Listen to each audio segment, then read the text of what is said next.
Good evening and welcome to Pakistan Today News from our London studio. I'm Chris Taylor. We begin with developments from Washington, where U.S. President Donald Trump has said there is no deadline for extending the ceasefire with Iran.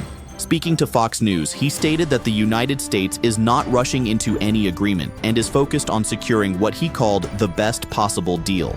Trump confirmed that the military has been instructed to maintain the blockade and remain fully prepared for any scenario. He added that the ceasefire will continue until Iran presents formal proposals, describing the current pause in tensions as a positive step toward further negotiations. The U.S. president also indicated that the next round of talks could take place on Friday. Turning to the global energy outlook, the world is facing what experts are calling an unprecedented challenge.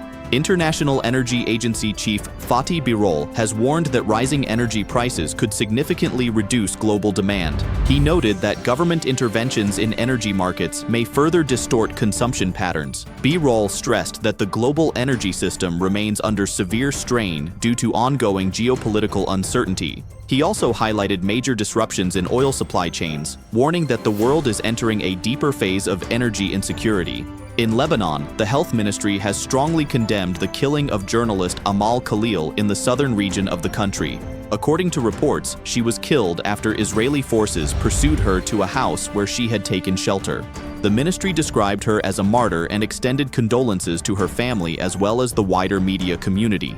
In its statement, it called the incident a stain on human conscience and strongly denounced what it described as a tragic and unacceptable act. We now move to international diplomatic discussions involving football governance. A special envoy to U.S. President Donald Trump has reportedly suggested that FIFA replace Iran with Italy in the upcoming World Cup. According to reports, envoy Paolo Zampoli described it as a dream scenario to see Italy included despite failing to qualify. He said he had raised the proposal with both President Trump and FIFA President Gianni Infantino, arguing that Italy's historic football legacy justifies its participation on the global stage. At this point in the bulletin, we go to Islamabad, where China's ambassador to Pakistan, Jiang Zhaidong, has met Prime Minister Shehbaz Sharif to discuss bilateral relations and regional developments. For more on this, our correspondent Sarah William is in Islamabad. Thank you, Chris. The meeting between Prime Minister Shehbaz Sharif and Chinese Ambassador Jiang Zhaidong reaffirmed the strong strategic partnership between Pakistan and China. Senior officials from both sides were also present during the discussions. The Prime Minister reiterated Pakistan's commitment to further strengthening cooperation in trade, development, and regional stability. Both sides also exchanged views on the evolving situation in the Middle East, with China appreciating Pakistan's diplomatic efforts. The meeting concluded with assurances of continued collaboration on key regional and economic initiatives.